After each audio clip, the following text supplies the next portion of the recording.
Minutos vamos a saludarla a quien fuera la embajadora argentina en Venezuela y en el Reino Unido, Alicia Castro. Querida Alicia, muy buenos días, ¿cómo estás? Buen día, querido Daniel. Bien, muy preocupada. ¿Qué es lo que más te preocupa de todas las cosas que están pasando, Alicia? Se te ve muy activa en las redes sociales con respecto al tema de la pandemia, ¿no? Bueno, la pandemia, o sea, nosotros tuvimos ayer, en toda la semana hemos estado segundos en el promedio semanal en muertos diarios por millón de habitantes, y ayer fuimos el primer país, o sea, los muertos reportados en el día de ayer, más de 700 compatriotas muertos, el primer país, el país del mundo que tiene más muertos por millón de habitantes. A ver si entendemos. Estoy hablando de más muertos que en Brasil, del negacionista Bolsonaro. Estoy hablando de más muertos por millón que en la India y que en los Estados Unidos y que en Europa. Esto es muy grave, porque aparte del drama que significa y de los miles de personas que hay en terapia intensiva sufriendo, muchos de los cuales también morirán, existe una alternativa a este dejar hacer y a esta... En cierta medida nosotros también estamos viviendo un negacionismo, ¿no? Ahora, por el negacionismo de Bolsonaro, el PT está pidiendo un impeachment por la falta de gestión en la pandemia. Y nosotros, yo veo con cierta preocupación que militantes de nuestro campo político están como empeñados en negar la muerte también, ¿no? Es decir, me parece también una decadencia de nuestros propios valores. Sobre todo porque hay una alternativa que, si querés, la describimos después. Muy bien, ahora te voy a preguntar cuál es la alternativa que estás proponiendo. Estamos hablando con Alicia Castro. En las redes sociales tenés mucha participación sobre este tema, y vos planteás que estamos ante una crisis de carácter humanitario. Es más, vas un poco más allá y decís que esta es una crisis civilizatoria. ¿Podés profundizar un poco el concepto? Sí, cómo no. Mira, a mí lo que está sucediendo, tomando en cuenta que en la velocidad de los contagios y en la multiplicación de las muertes, en lo que estamos viendo en la Argentina, que es una verdadera tragedia, repito, somos el país del mundo que tiene más muertos por millón de habitantes. En promedio la semana estuvimos segundos y ayer primeros. En esto lo estamos viviendo como si no hubiera alternativa, ¿no? Y en realidad tienen más que ver las decisiones de los políticos que la naturaleza del virus, ¿no? Y en el caso de Argentina se trata de indecisiones políticas. Es decir, hay funcionarios que miran las encuestas para ver qué les conviene hacer respecto a las elecciones, ¿no? Y se sitúan en una dicotomía falsa entre economía y salud y resuelven con el criterio que creen funcional a los votos, ¿no? Entonces, es interesante ver que Daniel Feuerstein, que escribió un libro Pandemia para ver el comportamiento social durante la pandemia, hay un grupo de investigadores de varias universidades argentinas que pudieron demostrar que la mayoría de los argentinos está dispuesto a aceptar medidas restrictivas para cuidar la vida, pero hay una minoría intensa, dice llama Feuerstein, que construye sentido en los medios y que es la que lamentablemente está mirando el gobierno, ¿no? Y así hemos llegado a este estado de las cosas en que pareciera que no hay más alternativa que resignarse, contagiarse y morir, ¿no? Entonces, por eso me parece que en este punto vemos muy claramente que hemos llegado a una crisis de valores, ¿no? Una crisis civilizatoria. Y a mí me resuena mucho frente al laissez-faire, a la negligencia, a la negativa de nuestro propio gobierno a tomar medidas que le aconsejan los científicos. Me ha resonado aquel lema fundante del neoliberalismo, que engendrado por Margaret Thatcher y por Ronald Reagan, de que no hay alternativa, ¿no? No hay alternativa, no hay otro sistema económico que el capitalismo neoliberal. Se llamó por sus siglas en inglés TINA, por There is no alternative, no hay alternativa. El capital lo exige, hay que mantener la producción, el consumo, el comercio, el turismo activo, los vuelos abiertos, aunque perdamos la vida, no la tuya, no la mía, pero que se mueran los que se tengan que morir, ¿no? Por eso creo que hay una crisis civilizatoria que nos ha alcanzado. Siguieron una estrategia de COVID-0, además de tener 25 veces menos muertos que los países de la OCDE que no hicieron estrategia de COVID-0, han recuperado su Producto Bruto Interno y hay una mejor percepción también de las libertades civiles. Porque de lo que la gente se cansa es la indecisión, de lo que se llaman medidas yo-yo por el juego, ¿no? Personalismos aparte, que también los hay. La gente, cuando puede asumir que una medida le va a salvar la vida, que son medidas además en general drásticas, cortas y oportunas, hay una mejor percepción también de las libertades civiles. O sea que esto de economía o salud versus economía, o que si no tomamos medidas para salvar la vida vamos a salvar la economía, es falso. Y los datos los demuestran, porque los países, como te decía, de la OCDE, que han optado por la eliminación, que son Australia, Islandia, Japón, Nueva Zelanda y Corea del Sur, aparte de haber tenido 25 veces menos muertos, han recuperado el crecimiento del Producto Bruto Interno, ha retornado a niveles pre-pandemia, mientras que en los otros 32 países de la OCDE no ha resultado. Así que lo que hay que hacer es profundizar. A mí me llama mucho la atención que el presidente Fernández hable con Macron y con Pedro Sánchez de pandemia. Han sido los grandes fracasos de Occidente, ¿no? Italia, España, Francia, el Reino Unido. Debiera de consultar a los países como China, como Nueva Zelanda, como... Entonces la gente te dice, me contestan a mí en las redes, lo habrás visto a lo mejor, Daniel. Lo que el gobierno está atendiendo, y lo lamenta Feierstein en su estudio, es que el gobierno esté escuchando a esa minoría intensa, que es una minoría en términos de votos concretamente, esté atendiendo a esa minoría en vez de escuchar a los científicos, ¿no? El 15 de marzo, un connotado grupo de científicos, Kornblit, Lamarnick, Paenza, Aliaga, Quiroga, etcétera, difundió una carta al gobierno nacional solicitando el cierre de fronteras.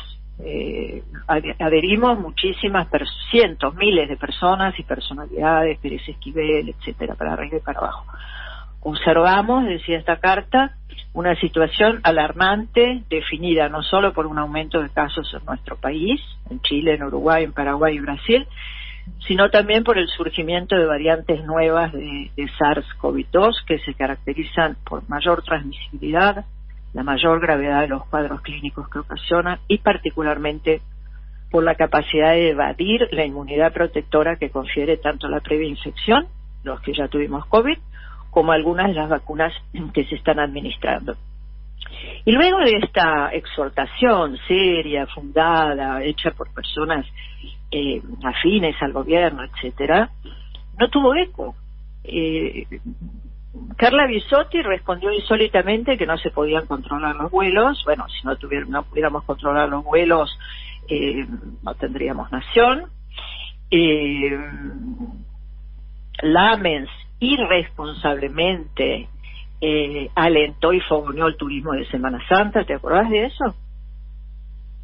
Sí, no hubo ninguna restricción para no, circulación. Perdón, no es que no hubo ninguna restricción.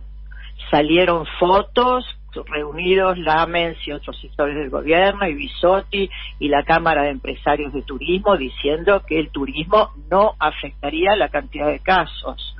Eso es negligencia criminal, quiero decir, claramente, porque se mezclaban, cualquiera le podría decir, se mezclaban poblaciones que venían de lugares con poca densidad de coronavirus o ninguna con regiones o sectores o provincias o ciudades que no tenían COVID o que tenían mucho COVID. Eso originó un desastre y eso era previsible, ¿no?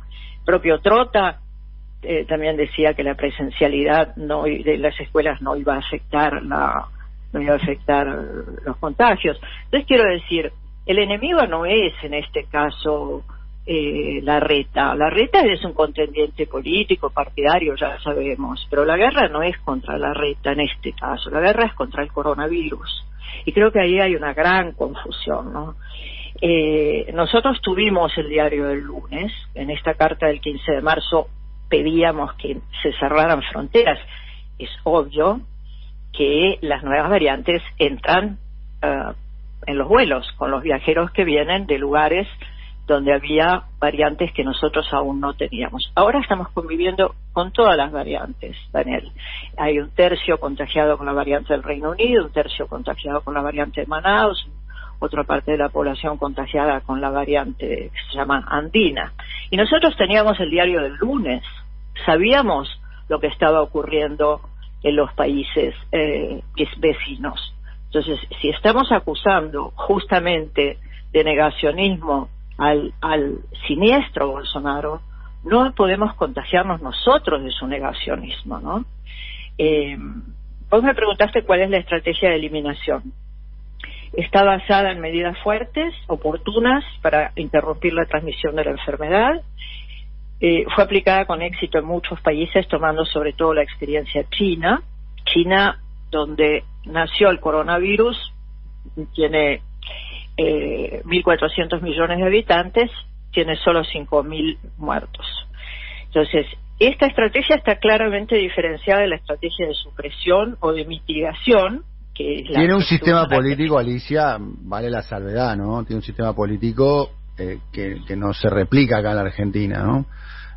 Cuando llegás a China, el otro día me lo estaba contando Sabino Bacanarvaja, tenés que hospedarte, te ponen una pulsera electrónica, tenés que hospedarte en un hotel durante 15, 20 días, se te toma la temperatura 2 veces por día, se te hace varios PCRs antes de permitirte circular libremente por el territorio chino, digamos. Y eso es exactamente es una cantidad de medidas restrictivas que pareciera ser que en la Argentina, por A, por B, por C, no estaría en condiciones de poder aplicarse. Yo insisto sobre el concepto de lo que sucedió hace 3 semanas atrás, que vos lo recordarás, pusieron algunos controles en los accesos a la ciudad de Buenos Aires y bueno, duró creo que un día nada más, al otro día no se pudieron replicar por el nivel de protesta en contra que había, ¿no?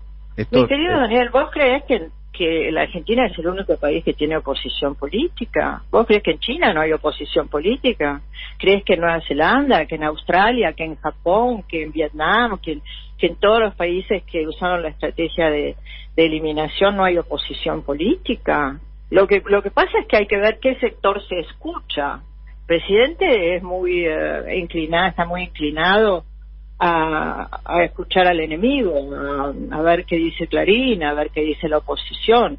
Te repito, hay un estudio serio en Argentina de varias universidades que muestra con números, con data, con encuestas, que quienes no quieren medidas restrictivas es una oposición, una minoría intensa, llama Feierstein. Pero de todos modos, el papel de un mandatario, el papel de un gobierno es cuidar la vida, no es estar haciendo un equilibrio que nos conduce a ser el país con más muertos por día.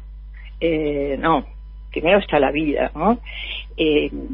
Entonces, el enfoque de eliminación tiene 3 herramientas básicas: cierre y gestión de fronteras, pruebas y rigurosos rastreos de contacto, como el que vos hablabas recién. No es solamente en China, en muchos países de Europa ya se empezó a aplicar, porque cuando llega un pasajero, como acá, cuando llega a Ezeiza, le hacen un test, una prueba, no sirve. Lo tienen efectivamente que aislar 14 días, se hace en muchos países de Europa también, que no son China. Lo hacen en hoteles a cargo del viajero. ¿Por qué no? Si vos tenés ganas de viajar en pandemia, porque ya estamos enterados que hay pandemia hace más de un año, si tenés ganas de viajar igual por hacer turismo, negocios, a la vuelta te pagás un hotel y el Estado te controla rigurosamente. Como ya sabemos el testeo del primer día cuando te bajas del avión no sirve. Hay que testearlo a los 4 días porque hay muchos falsos negativos. Años que se cumplió ayer del anuncio de la candidatura, Alicia.